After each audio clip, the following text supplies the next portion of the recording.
Welcome to a forthright audio podcast of last week's newspaper column, read with additional commentary.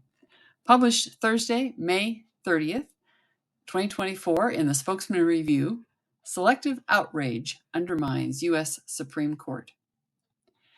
When Martha Ann Alito flew her Star-Spangled Banner upside down on the family's front yard flagpole for a few days in late January 2021, it was the culmination of a nasty neighborhood kerfuffle surrounding the 2020 Biden v. Trump presidential election.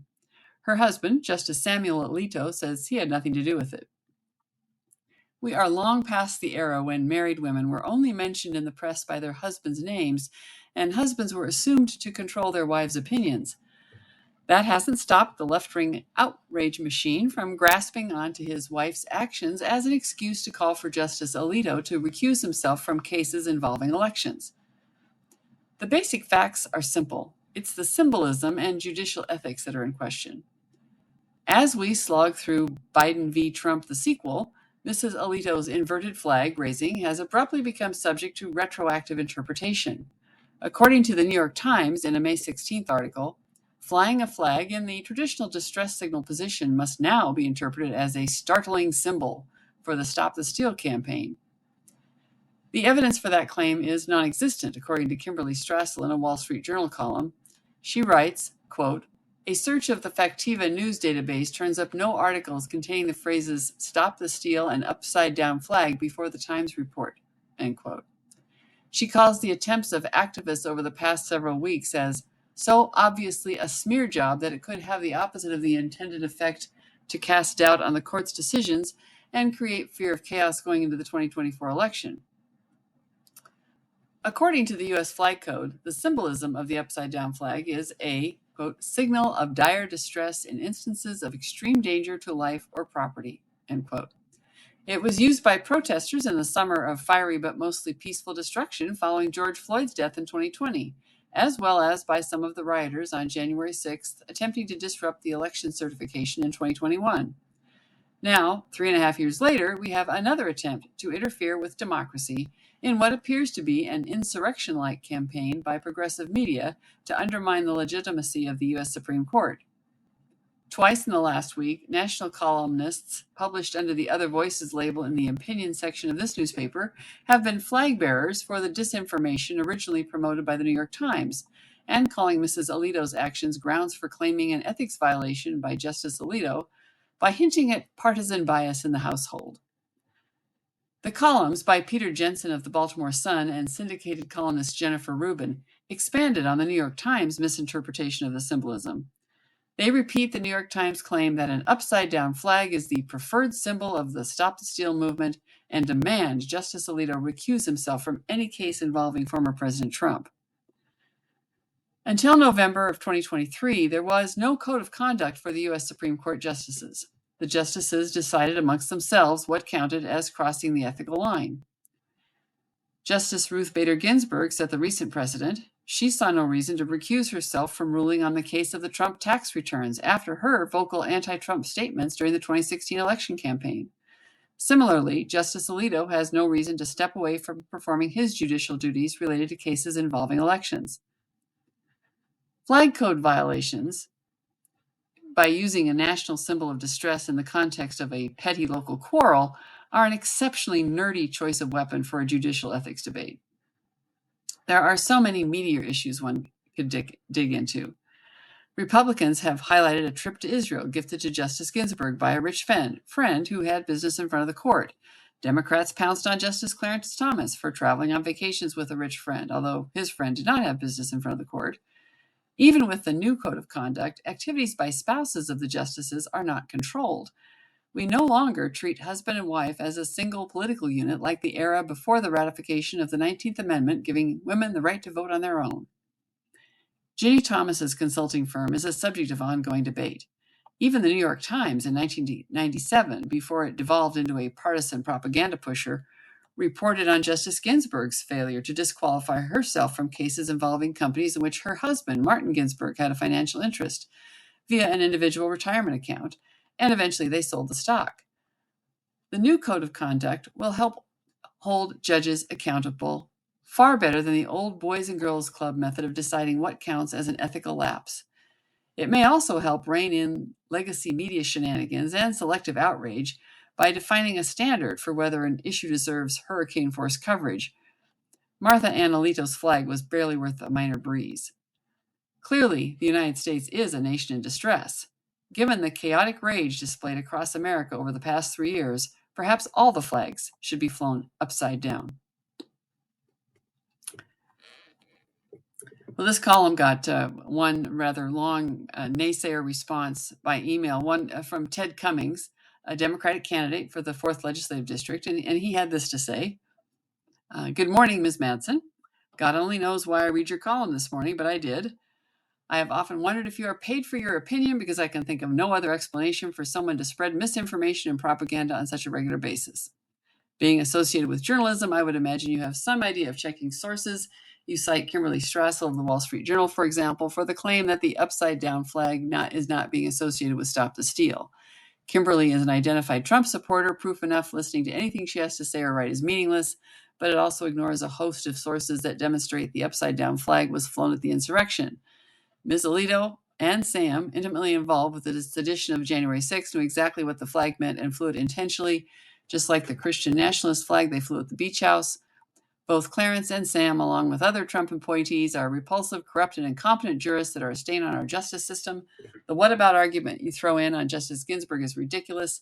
Defending justices who are actively undermining our democracy and our faith in the Supreme Court is shameful, and you should be ashamed. Signed, Ted Cummings. Well, I'm not ashamed, and thanks for taking the time to write, and thanks for being a reader, Ted. And yes, I am paid to provide a rural and conservative point of view to balance the aggressively progressive tone and propaganda of nationally syndicated columnists like Jennifer Rubin. Quite a few people told me they were glad somebody pushed back. You and I disagree on politics and on your analysis of the situation and the justices, but I always appreciate hearing from civil readers. Let me go back and touch on a couple of those things. I cited Kimberly Strassel because she has the resources as a member of the editorial board for the Wall Street Journal to actually do comprehensive searches looking for signs that an upside down flag is definitively and always and only associated with the Stop the Steal movement. And she concluded that it is not.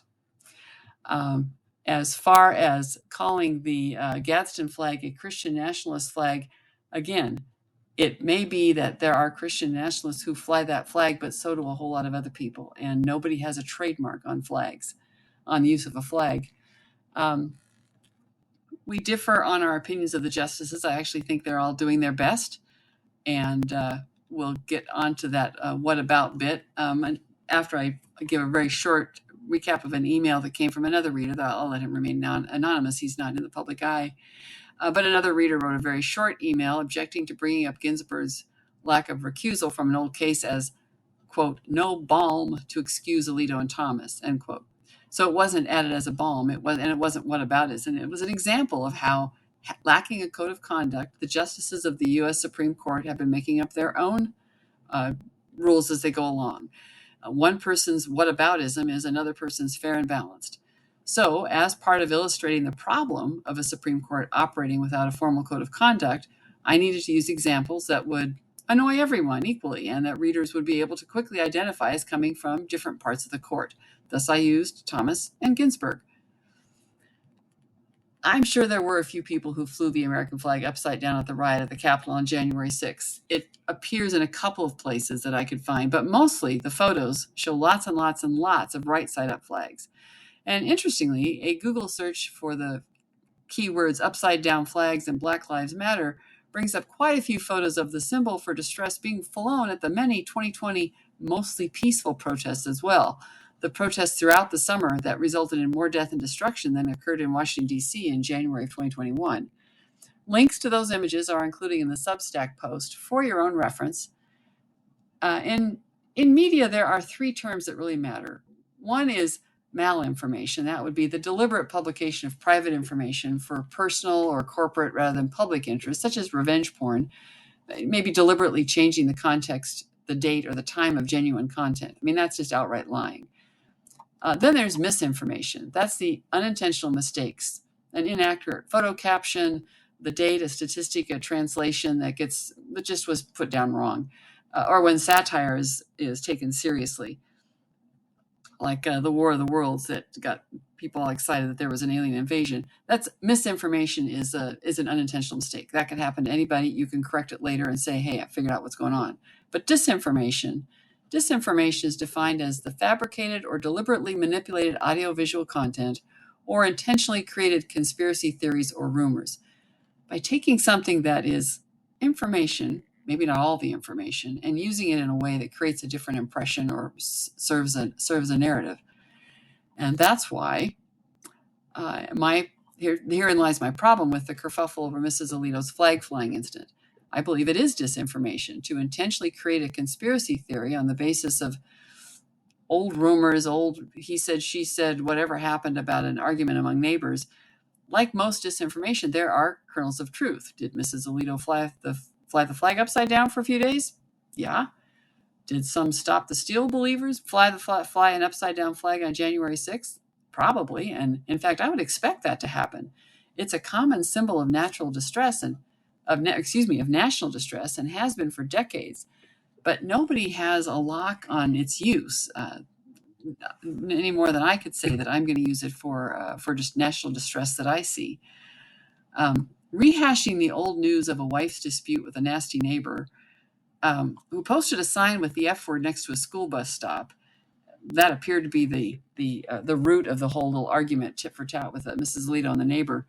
And then using that old news in an attempt to force her husband to recuse himself from cases now is clearly manipulative on the part of the columnists in the progressive pack. And that counts as disinformation.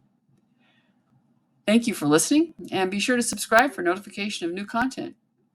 Still no paywall, but pledges to support the work are appreciated. And inspired by Mrs. Alito and the silliness of thinking her husband controls her actions, I'll be starting a new Monday morning series using a copy of a 1918 McCall's Ladies' Home Journal for Women that my mother found while cleaning up at an old cabin. It has a long article pondering seriously the question of how women will vote in their first ever presidential election. And one of the questions was, and I quote, "Will they seek the guidance of their husbands and fathers and brothers already trained in things political, or will they express through the ballot their own individual preference?" End quote. One of the experts quoted confidently predicted that in purely political matters, a wife will vote according to her husband's judgment, but she will vote independently on moral issues like prohibition. Do you agree? And what did the other experts say? If you want to find out, keep coming back to listen. Thank you for joining me.